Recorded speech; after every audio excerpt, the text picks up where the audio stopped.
세상에 저 같은 일을 겪은 사람들이 있을까요? 저는 그 사람들을 법으로 처벌했지만 시간이 흘러도 분이 풀리지 않아 이렇게 세상에 알리려고 글을 쓰게 되었습니다. 저는 드라마나 뉴스에나 나올 법한 엄청난 일을 겪었던 얘기를 해보려고 합니다. 지금도 지옥 같았던 그곳에서 어떻게 빠져나왔는지 생각해보면 기억이 거의 없습니다. 정신적인 충격이 너무 커서 병원에서 치료를 받았는데 저 같은 경우를 단기 기억상실증이라고 하더군요. 시간이 가면서 안정이 되면서 그 기억들을 떠올릴 수도 있다고 했는데 정말 시간이 흐를수록 가끔 조금씩 그 기억들이 생각나기 시작했어요. 제가 이런 엄청난 일을 겪게 된 것은 바로 결혼을 하면서입니다. 이 일을 겪으면서 결혼을 한 걸 후회하고 후회했습니다. 지금 생각하면 창살 없는 감옥에 갇혀 산 것 같아요. 이제부터 제가 남편을 만나게 된 시기부터 말을 해볼게요. 저는 어릴 적 어려움이라는 걸 모르고 자랐습니다. 그렇다고 아주 잘 사는 집은 아니었어요. 아버지가 자그마한 공장을 하고 계셨는데 자금난 때문에 부도가 나면서 저희는 하루아침에 알거지가 돼서 친할머니 집으로 들어가게 되었습니다. 그런데 아버지가 어려움을 닥쳤을 때 어느 누구도 도와주지 않았고 단 한 사람도 도움을 받을 수가 없었어요.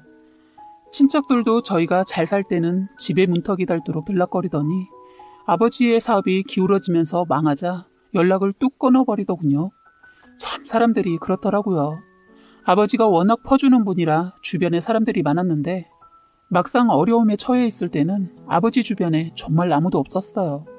그렇게 아버지는 자책을 하고 집에 거의 들어오지 않았고 엄마는 시부모님과 살지 않다가 합가를 하자 할머니도 있을 때는 할머니이고 시어머니였던 것 같아요. 돈이 없고 힘든 엄마 신세가 되니까 저희들이 있는 데에서도 대놓고 무시하고 함부로 말하고 막대하셨어요. 아버지의 사업이 망하게 된 것이 다 엄마 책임이냐? 허구한 날 엄마에게 욕만 안 했지 막말에 원망까지 책임을 물으셨지요. 엄마는 그냥 생활비 타서 생활한 죄밖에 없는데도 살림을 못해서 망하고 돈 한 푼도 없어서 시댁에까지 들어와 산다고 어찌나 갈구던지 그때만 생각하면 지금도 눈물이 날 정도로 엄마가 참 불쌍해요. 엄마가 그때 그런 멸시를 당하고도 참고 버티셨던 건 학업에 소홀해하지 않고 공부를 잘하는 저희 둘 때문이었습니다. 저희는 그런 엄마에게 나중에 더 효도하고 싶어서 잠도 쪼개가며 정말 열심히 공부했네요. 그런데 없던 살림이 더 기울어가고 생각지도 못한 아버지의 사고 때문에 저는 어쩔 수 없이 공부를 포기해야만 했어요. 아버지는 자신을 자책하고 술에 찌들어 사셨는데 술에 취해 횡단보도를 건너던 중 차에 치여서 그만 사고를 당해 장애를 안게 되었어요. 엎친 데 덮친 격이어서 할머니는 더 이상 저희 가족을 건사 못하겠다고 저희를 냉정하게 집 밖으로 쫓아냈어요. 다행히 엄마는 아버지의 보상금으로 방 한 칸 달린 가게 하나를 얻을 수 있었습니다.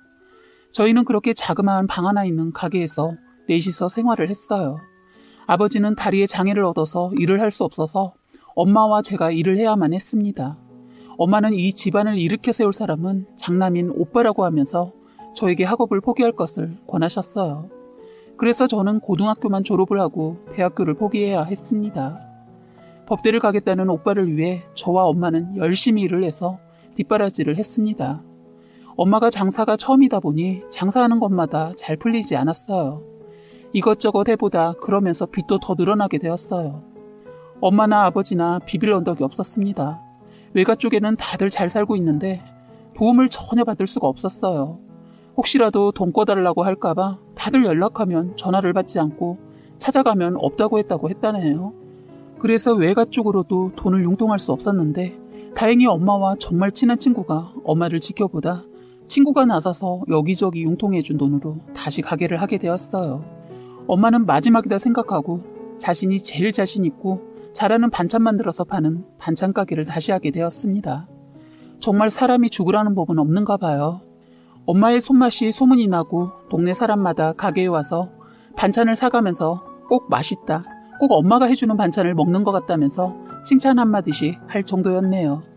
그래서 그런지 반찬 맛있기로 인근에서는 소문이 자자했고 손님이 끊이지 않게 방문했습니다. 항상 돈이 쪼들리고 힘들게 살았는데 그 가게가 잘 되니 그때부터 돈이 모이게 되더군요. 그래서 저는 아르바이트 하던 걸 그만두고 일손이 딸려서 눈코 뜰 새 없이 바쁜 엄마 일을 도우기 시작했어요. 시간이 지나면 지날수록 입소문을 더 타서 그런지 장사는 말도 못하게 잘 되었어요. 워낙 손이 큰 엄마라 아낌없이 퍼주는 엄마의 정과 손맛은 어느 순간 동네에서 퍼지면서 동네에서 알아줄 정도로 됐어요. 그렇게 시간이 흐르다 보니 저희 집 살림도 피게 되었습니다. 엄마는 돈이 생기자마자 힘들 때 돈을 빌려줬던 정말 고마운 친구의 빚을 제일 먼저 갚았고, 날 이렇게 세워준 건 너 때문이라고 고맙다며 큰 선물도 해드렸어요. 어느 누가 친구를 위해 그렇게 해줄 수 있겠어요. 엄마의 친구분은 엄마의 생명에 끈이 되어 주었으니까요. 엄마는 가게 근처에 아파트도 사서 아버지를 그곳에 모시고 거의 생활은 가게에서 하셨어요. 저는 아버지 집과 가게를 오가며 생활했습니다. 몸이 불편하신 아버지를 돌봐드려야 했거든요. 오빠는 다행히 공부를 열심히 잘해주고 있어서 엄마는 오빠를 위해 더 열심히 살기로 했어요. 그런데 저희 집에 또 위기가 찾아온 것입니다. 오빠가 여자에게서 빠져서 잘하던 공부를 그만두고 학교도 그만두고 결혼을 하겠다고 하는 거예요. 엄마의 희망이었던 오빠가 그렇게 나오자 그동안 힘들어도 이를 악물고 참고 악으로 버텼던 엄마는 오빠의 선언에 충격을 받고 그만 쓰러지고 말았어요. 오빠는 알고 보니 어처구니 없게도 여자가 임신을 해서 책임을 지려고 일을 하기 위해 하던 공부를 중단하고 취직을 하려고 했던 거예요. 그렇게 저희 친정은 한순간에 또다시 어려움이 왔고, 저도 한순간 가게 문을 닫고 엄마를 가롱하고 있다가 이대로 있다가는 다시 망할 것 같아 저는 엄마 어깨너머로 배운 음식과 제가 잘하는 음식을 제가 해서 장사를 다시 하게 되었어요. 동네에서도 엄마의 사정을 알고 꾸준히 저희 가게를 이용해 주셨어요. 제가 엄마를 닮아서 그런지 다행히 가게는 예전과 다름없이 장사가 잘 되었습니다. 그런데 저 혼자 다 감당하기에는 너무 버거웠어요. 엄마는 그렇게 병원에 계시고 아버지는 집에 계셨으니 왔다 갔다 너무 힘들어서 집을 처분하고 다시 아버지를 가게로 모시고 살았어요. 아버지는 술이 없으면 못 사시는 분이셨는데 그렇게 제 곁에서 계시다가 몇 년 못 사시고 돌아가셨습니다.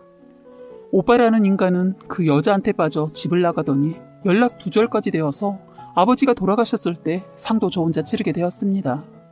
엄마는 치료를 받으면서 많이 호전이 되셔서 가게에서 계실 정도가 되셔서 저랑 같이 생활하게 되었습니다. 엄마는 눈만 뜨면 딸, 나 때문에 힘들지? 미안해. 내가 너에게 짐만 되는구나 라고 하셨어요. 그래서 저는 엄마 미안하다는 말 하지 마. 미안하면 날 봐서라도 재활 더 열심히 하셔서 건강 찾으세요. 라고 하면서 그런 엄마를 저는 따뜻하게 안아주는 것밖에 없더군요.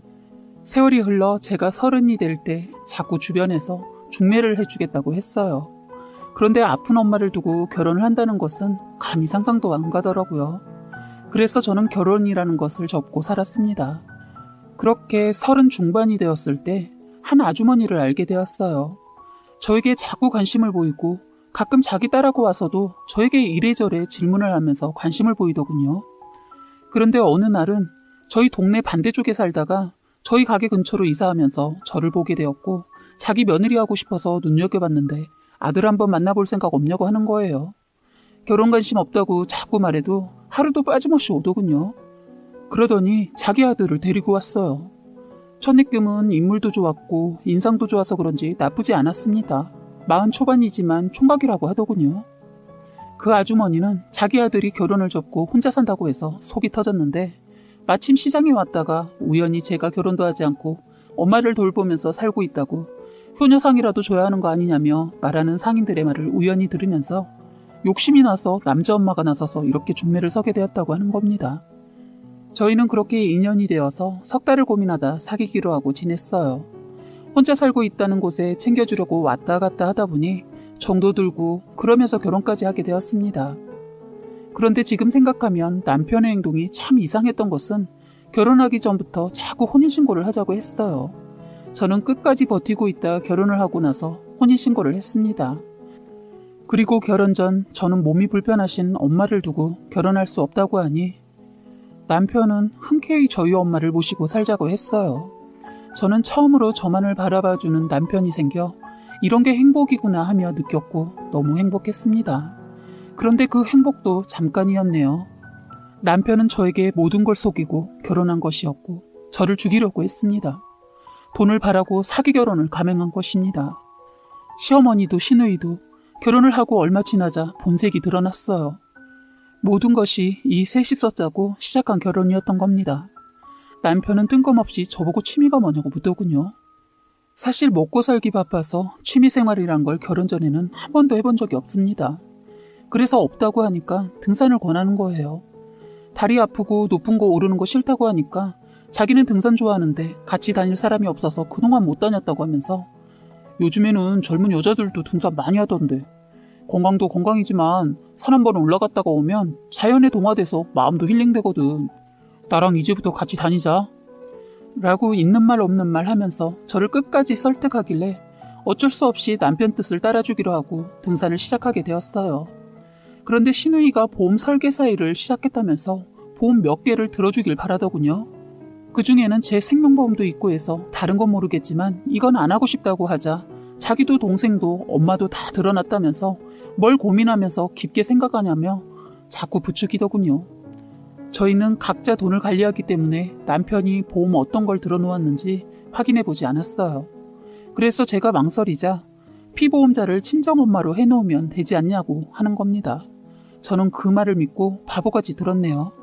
그런데 나중에 알고 보니 이것들이 그걸 다 바꿔두었더군요.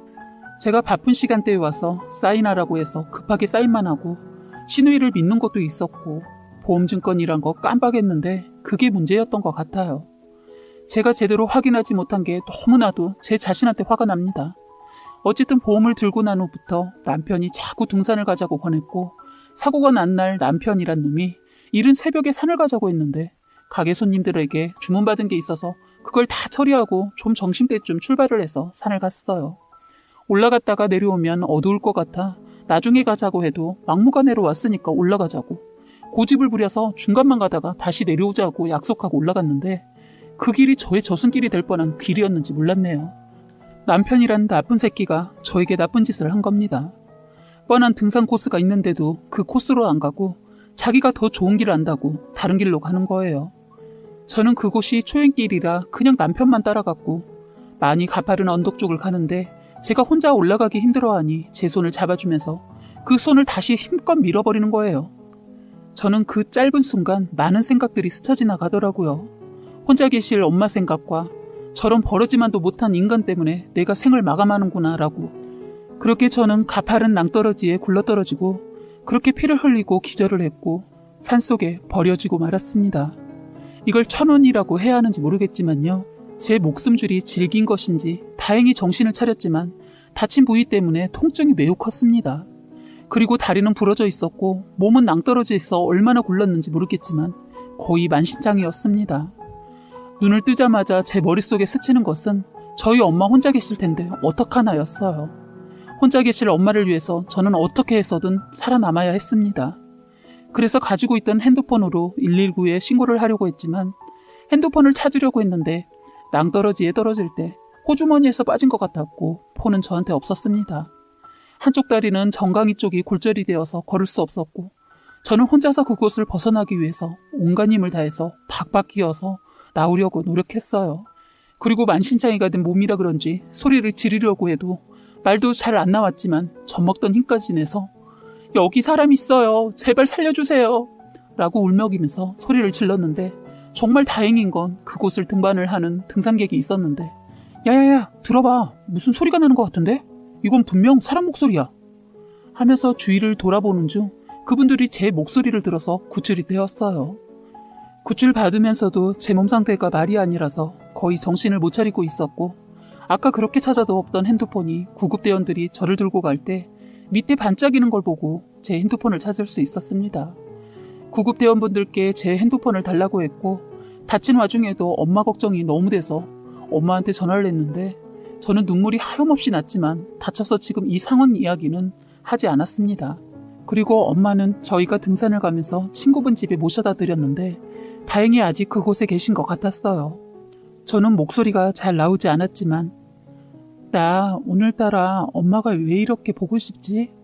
엄마 옆에 있는다고 했는데 그 약속을 못 지킬 뻔했어. 미안해.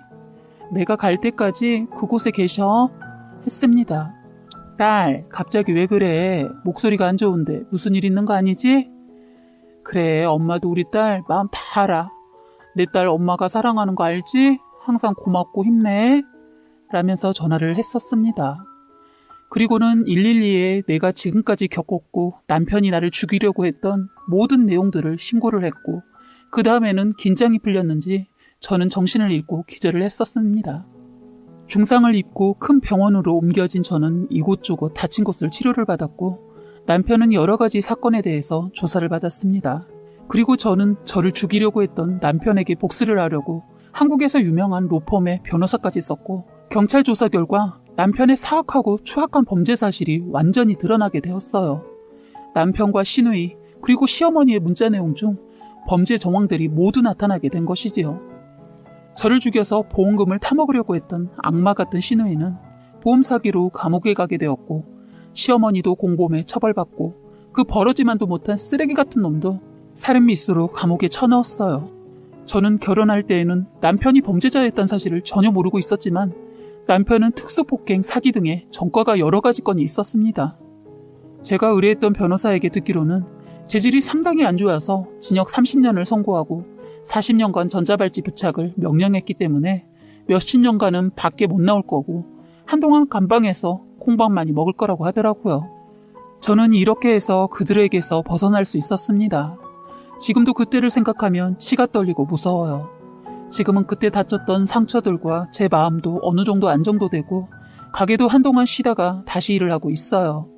동네에는 제가 겪었던 일들이 다 소문이 나서 그런지 대려 소문 때문에 더 보호받고 있는 기분이에요. 이제는 주변에서 다들 저의 안부를 묻고 지켜주세요. 따뜻한 이웃의 손길을 받으면서 엄마랑 행복하게 살고 있습니다. 마지막으로 이 사건의 정확한 내막은 남편이 저에 대해 먼저 알았다는 겁니다. 동네 소문으로 저를 익히 먼저 알고 자기 엄마를 접근하게 시켰다네요. 그래서 버러지 같은 남편을 비롯해서 시어머니, 시누이가 저를 타깃으로 정한 것은 그 이유가 아픈 저희 엄마와 저 우리 둘의 보험금을 노린 것이었다네요. 남편은 주식으로 시어머니 재산에 시누이 재산까지 다 투자하게 만들어서 다 날리자 자기 엄마랑 누나 꼬셔서 저를 상대로 살인을 계획했다고 합니다. 시어머니도 여기저기 끌어다 투자해서 하루아침에 빚쟁이에 알거지되고 시누이도 이혼당하자 동생의 말에 솔깃해서 범죄에 합류하게 되었다고 합니다. 정말 저는 무슨 호러 영화에나 나올 법한 일을 겪었는데 정말 너무 끔찍한 세상 아닙니까? 시댁 식구들 모두 인간으로 살 가치도 없는 년놈들입니다. 저를 보험금 타먹기 위해서 도구로 사용한 남편은 평생 감옥에서 썩길 바랄 뿐입니다. 감옥에서 처먹는 밥도 이놈한테는 아깝네요. 사연은 여기까지였고요. 구독과 좋아요, 알림 설정 부탁드리겠습니다.